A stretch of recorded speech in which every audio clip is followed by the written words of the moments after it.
Because I have said that.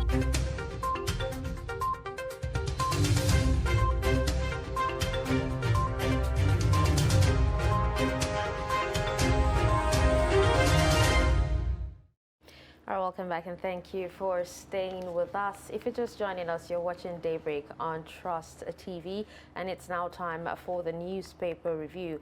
We'll start by reeling out stories on the front page of the dailies this morning, and we will begin with Daily Trust newspaper. Now, the lead story here talks about Southeast gets lion's share of Nati's controversial recruitment. We have writers on that story that says Northeast, Northwest get lowest, CSOs demand accountability, relatives of board members among recruits, why we hired more staff. And if you just below that particular story is an infograph of everything, some issues identified with Nati's recruitment, talking about loop-sidedness, hiring of staff's relatives, failure to advertise vacancies, no evidence in waiver, the staff strength, the zone with the highest number, and every other thing that goes with it. Now, moving on to more stories. Nigeria to earn 32 trillion naira from North's new oil fields.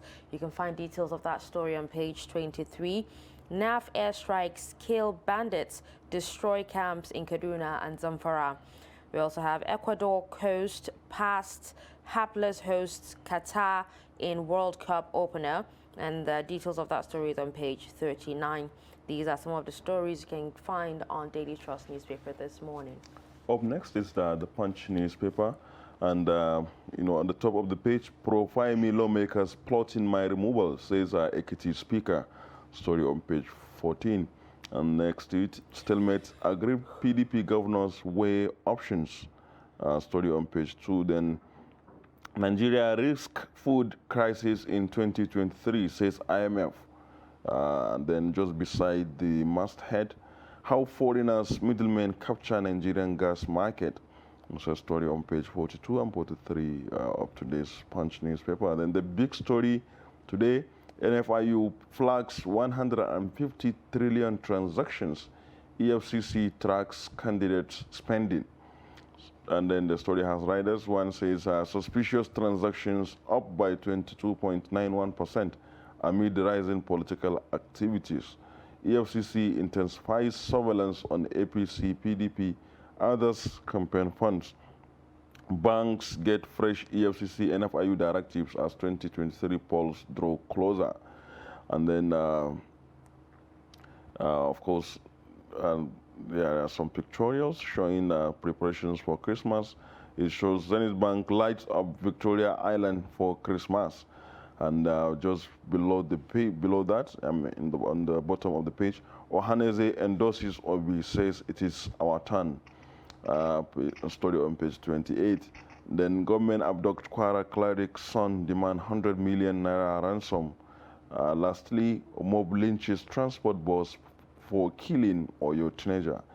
These are some of the stories in today's The Punch newspaper. All right, up next is This Day newspaper, and from the top of the page there, we have Zenith Bank activates Yuletide season with Ajoshe Adeogun Street Christmas light up. We also have Oyetola bags World Bank Award, emerges best governor on efficiency of public expenditure. You can find details of that story on page 12. The lead story here talks about Kwankwaso. I'll never step down for Atiku Abubakar. And we have writers that says promises to renegotiate nation's debt, says APC PDP 24 years responsible for insecurity and woes, insists on restructuring, pledges to employ 2 million police, military. NGE wants issue-based campaigns, and just beside the pictorial there, you have G5 governors meeting disrupted in Lagos amid chant of Atiku, Atiku, Atiku. And there's another pictorial there of Tinubu's condolence visit to the Akandes. These are the stories on This Day newspaper. Okay, the next newspaper to look at is the Nation newspaper. And on the top of the page, interest rates hike likely as CBN reviews indicators. While we are biking Obi, says by Ohaneze, he symbolizes hope. Story on page 5. Next to that, Ekiti Assembly boils. And then Oyetola wins World Bank Award on expenditure efficiency. Cleric abducted in Kwara. Story on page 6. And just below the masthead on the left, on the red strip, more Nigerians seeking UK visa, says High Commissioner, and 9 die in road crash. Below that, 13% derivation, weakest disclosure unsettles South-South governors.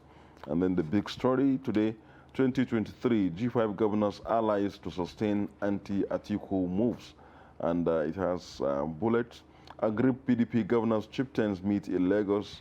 Wike Makinde Autumn Ipeazu insist on Ayu's sack. And just at the very bottom of the page, the red strip down there, government killed 3 policemen in Enugu. Saudi-bound woman held with cocaine. So these are stories on the Nation newspaper this morning. All right, let's move on to the Guardian newspaper. We have the lead story here that says next government to inherit 71.5 trillion naira debt liabilities after May 29. And we have some riders under that story. Federal government blames oil theft for massive borrowing. Economists prescribe securitization of flexible repayment, urge government to pursue growth policies. There's so much corruption in bureaucratic processes, says Utomi. And just below that story, they have doubts over use of second Niger Bridge for Yuletide. Zenith Bank heralds Yuletide season with Ajosha Deogun Street Christmas light up. And at the top of the page there, again, Kwankwaso rules out NNPP merger with LP.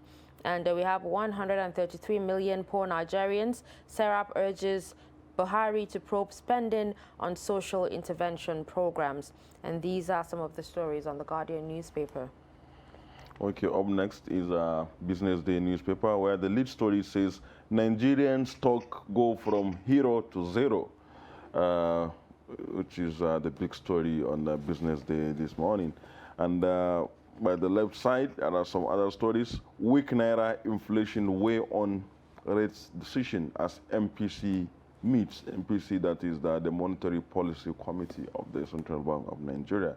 Then IMF raises doubts over NNPC's fuel consumption figures. Story on page 30. Next is what to know about Nigeria's first floating LNG. That's the details of that is on page 31. Then lastly, IGET outlines ways to curb poverty in Nigeria. These are some of the stories on the front page of Business Day newspaper. The pictorial there,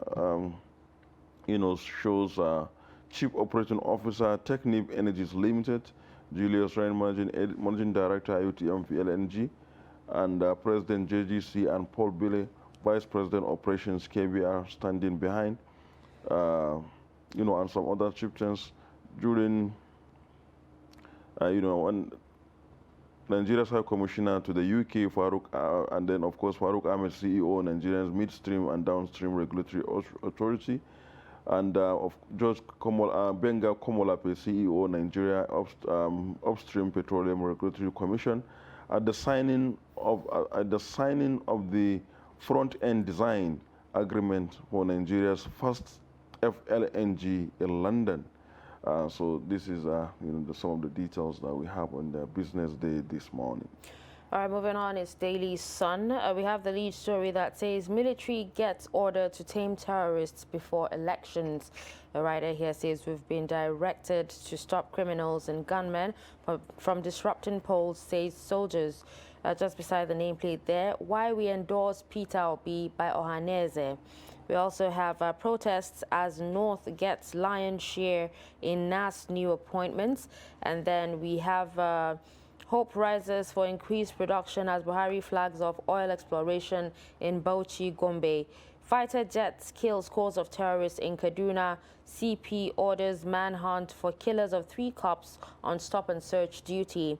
We have still on insecurity, unemployment. Unemployment will determine how rural Nigerians will vote, says survey. We have APC PDP main problem of Nigeria, says Kwankwaso. PDP crisis, Wike allies meet in Lagos, form integrity group. We have crisis hits Adama APC, stakeholders favor Ribadu for Gober ticket, and Lekki Ekpe corridor may be washed away by 2024, NCF alerts. And these are the stories on Daily Sun. Well, the last paper we'll be looking at this morning is the Vanguard newspaper, where the lead story says how politicians still threaten credible polls. INEC source, and the story has some additional details. IREV Red Chiefs will check rigging, how Nigerians can key in. Immediate access to uploaded polling unit result by voters is key. What voters must know and do to navigate the IREV spare. Patriotic INEC staff averted rigging plots in Anambra governorship poll, and the details of the lead story is on page 5. And then at the top of the page, how strict adherence to rule of law can salvage 2023 elections. Full Federal High Court pre-election practice direction story on page 14. And former Minister of Transportation, Rotimi Amechi, saying, I studied law to fulfill my father's wish. And then by the side of that, FG's domestic borrowing crowds out private sector in 2022. And it will come down on the page. Zenith Bank heralds Yuletide season with Lagos Christmas light up. And then 2023, it is turn of Southeast to produce next president. Ohaneze Indibo. And then PDP crisis, we are still open to reconciliation, says G5 governors, others. And then terror alert, we notified FG. We notified FG, says UK envoy Lang. And then 2023, I won't step down for anybody. NPP's party to beat, Kwankwaso says. And then government kidnap Kwara cleric, son, sibling, demand 100 million naira. And then of course in the World Cup, Ecuador, Qatar 0, Ecuador 2. Qatar World Cup opens with fanfare despite criticism. Story on page 39 of Vanguard newspaper. So these are some of the details and some of the top stories in today's newspapers this morning. And we'll be looking at some of the analyze some of the stories with us in the studio. It's an analyst who will be joining us to shed some light on the issues. Thank you very much for joining us. Thank you very much for having me. Yes, so we have Dr. Larry Oluwani, he's a public affairs analyst, joining us today on the newspaper reviewer. Let's begin with the lead story on Daily Trust, a newspaper that talks about the Nati controversial recruitment and how Southeast gets lion shares. It also says that there's a lot of loop-sidedness in this recruitment, and a lot of staff hiring relatives, talking about nepotism here. What's your take on this? And then maybe if you can tie that up with, I saw something similar also in the Sun newspaper. Why is it so? People actually, maybe everywhere you go, you see this kind of problem. Thank you very much. Thank you for having me. We're in a society whereby there is job scarcity. We cannot rule out the fact that we have a lot of high rate of unemployment. And when there is a little space somewhere, you discover that is who knows somebody that get those slots. And they were even complaining that no publications. These are jobs that they just did it underground, bringing people in before you blow to the media. So I believe we still have a lot of work to do. That's just the truth. No matter the zone that they are talking about Southeast. The other one we're talking about the North getting the light. So we still have to see how to balance all this. That's just the truth. We can't continue this way. There should be equity. There should be fairness. And we should balance everything we are doing so that there will not be a room for suspicion that these people are getting more things more than us or whatever. But and at the same time, they're supposed to publish it and make it a public thing, and let there be interviews, let there be due process, and let the job be given to those that merit it. Mm-hmm. But instead of bringing family, these, whether they even qualify or they don't qualify, is another story for another day. So, but I believe we just have a lot of work to do on that, and the government have to look for a way, though, as far as I believe that federal government cannot be the largest job recruiter in any nation. But they can only try their best. So we should also advocate for our youth to come. Let's face the reality. In any part of the world, federal government or for any nation, they are not the highest job recruiter. So you should look inward, you should look outside the box, think of how to generate employment by yourself, and also look at the private sector as well. Well, a lot of people seem to prefer the government jobs because they feel it's more secure than private, or it's even easier considering our economy, to even start up your own business. And the CSOs here are demanding for accountability. Yes, there must be accountability, and the reason why people feel that federal government is more secure is because the federal government is not able to regulate the private sector in terms of Labor Employment Act law. Because in the sense that some of them are going to private sector, they are not pensionable. It's not acceptable. Someone will work with the private organization for 20 years, 25 years, there is no job security. You can just wake up one morning, give a query, and sack the person. So it's uncalled for. It's still in the responsibility of the federal government. There must be a check and balancing so that people can feel comfortable anywhere they find themselves, not just a federal government job. If you find yourself in the private sector, you must be comfortable because you know that you are protected, your interest is protected, your right is protected, not a place whereby people who are just paid anything they feel they can pay them. Okay, some of the papers, of course, Daily Trust still on the front page, and some other papers have written about the oil exploration that is starting around Bauchi, Gombe in the north. And Daily Trust is saying that the federal government may get up to, Nigeria may get up to 32 trillion from those oil fields. What's your thoughts about this, in view of two things? One, our experience with oil in the Niger Delta, and also the fact that even the world is going perhaps away from the fossil fuel currently. Yeah, it's a natural endowment that God has given to us, and we have discovered another in the northern part of Nigeria. It's a good news.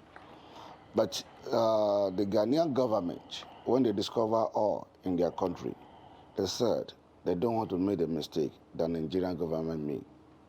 They have to come and study our own system and check our loopholes before they start exploration.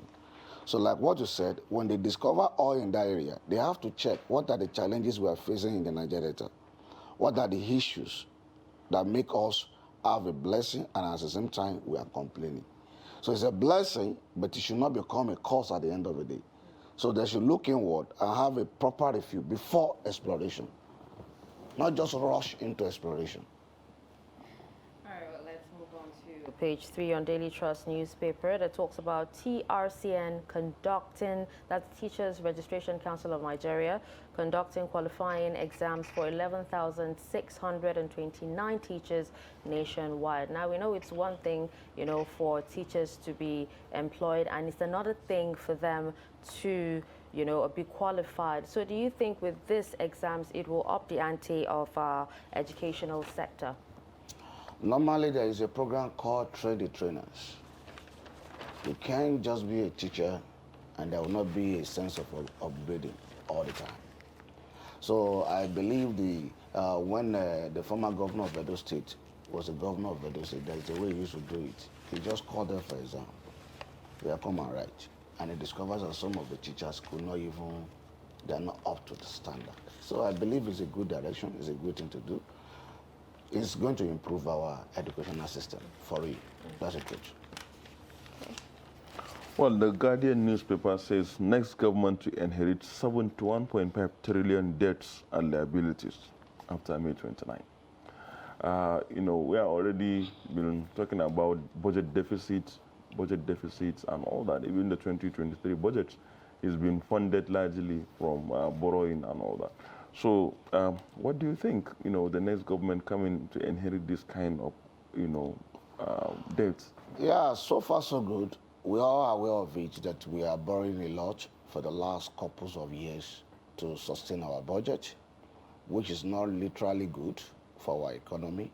And because we base our economy on a mono economy, so we cannot run from the facts of we cannot sustain it. Now, the question now is we have the problem at our hands. Me, I don't dwell much on problems.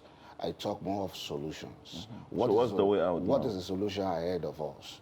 Now, we are having a new government coming in by May 29, 2023. Now, what we need to do as a Nigerian citizen is to now interrogate their manifestos, their blueprint of such issue on fiscal economy and monetary policy. What are they bringing on board? That's the reality. We have the problem, yes, agreed. But how are you going to solve it? And I could able to lay my hands on some of them manifestos, and I can see what the APC presidential candidate is bringing on board in the person of Asiwaju Bola Ahmed Tinubu. What it's literally saying is that we will not base our budget economy on exchange rate any longer, which means on dollar rate. And that is really key because we base our economy on the exchange of dollars. By the time dollar rise or fall, it affects our implementation.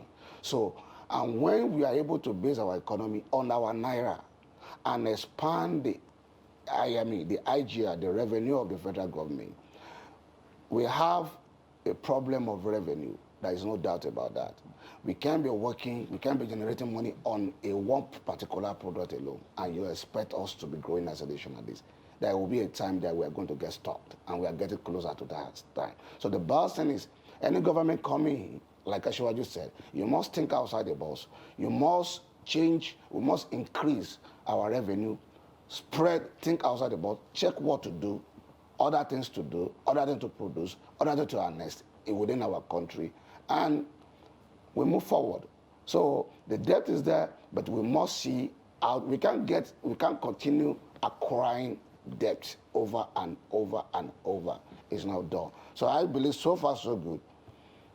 If he's coming on board and he's ready to implement what he said, I believe it's a good thing for this economy. One knotty issue is the issue of fuel subsidy.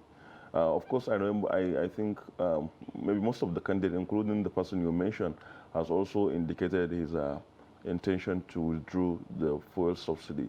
But do you think that will really be good for the economy and especially for the economic situation of the common man? Now, the issue there, what is subsidy? Subsidy is just the money paying so that the money that the people that are buying the petrol or buying the diesel will be lesser.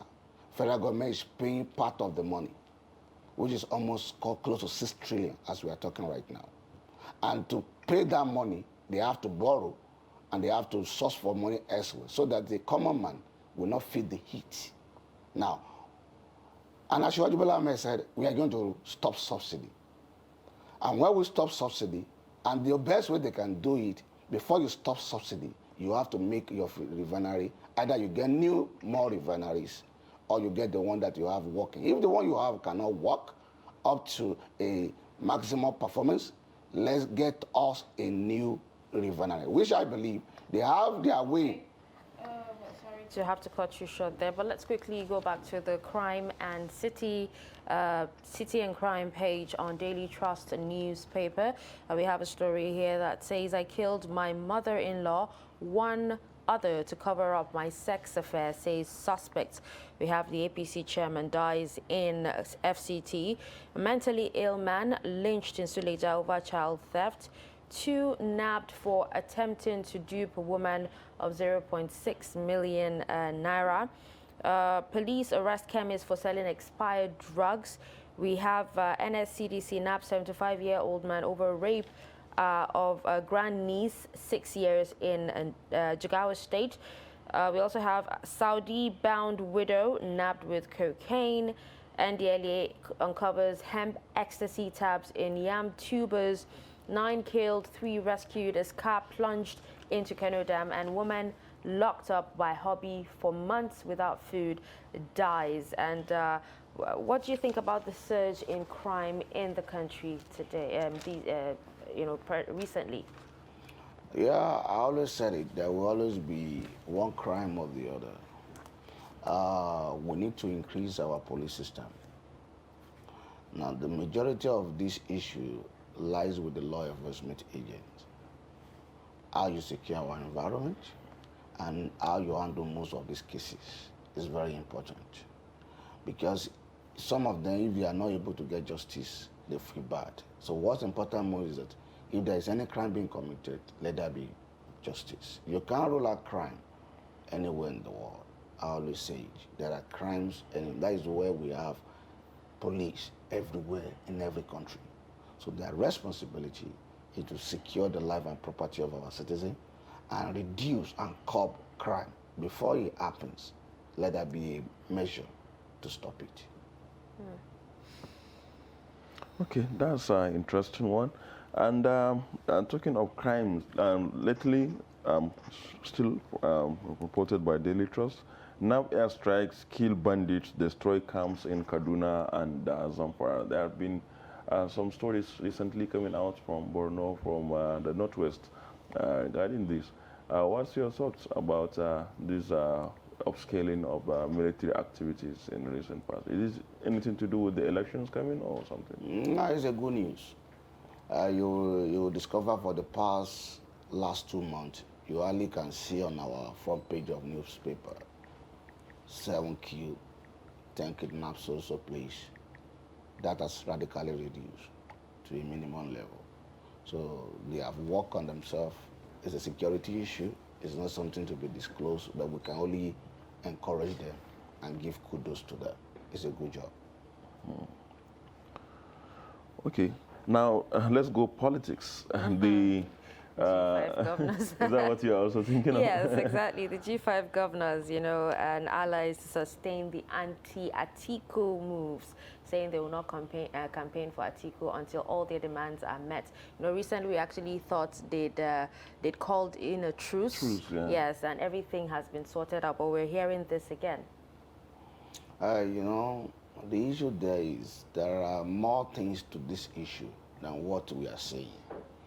And the candidate of PDP, he has made a big mistake. Immediately the election is over, immediately a candidate has emerged. The best thing to do is you already know the aggrieved people. So the best thing for you within 1 week, before you even talk about vice president, the first 1 week should be a way to reach out to them, give them confidence, let them know that we are together. That's the truth. Let them know. Give them a confidence. He's a veteran.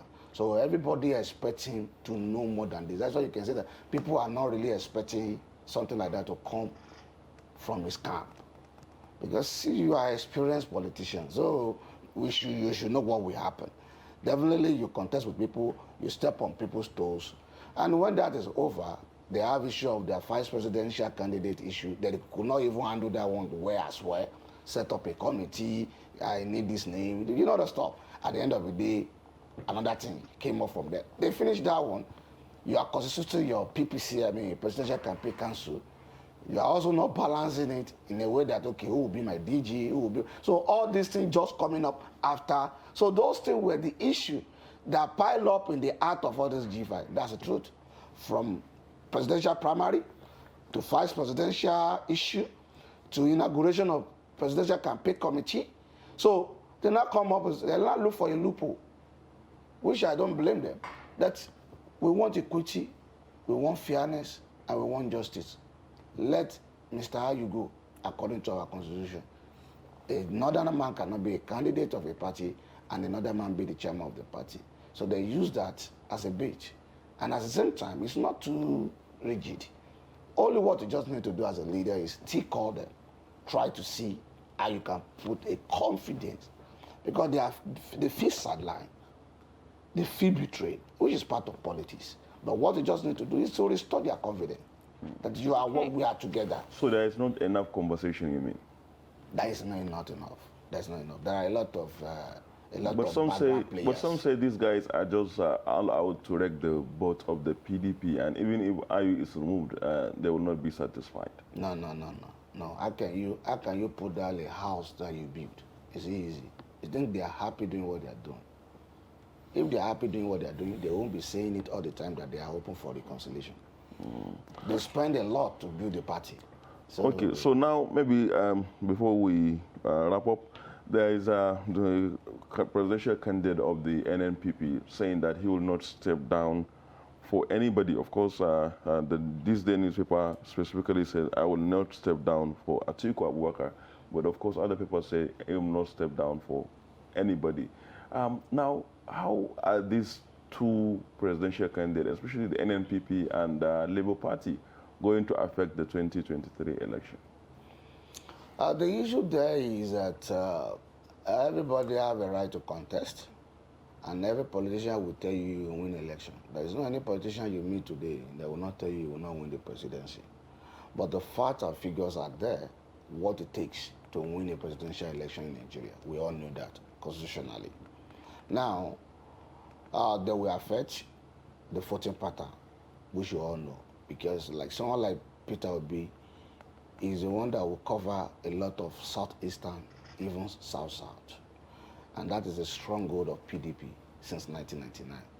So in that area, you can't rule out the reality that Obi will definitely do well in that area.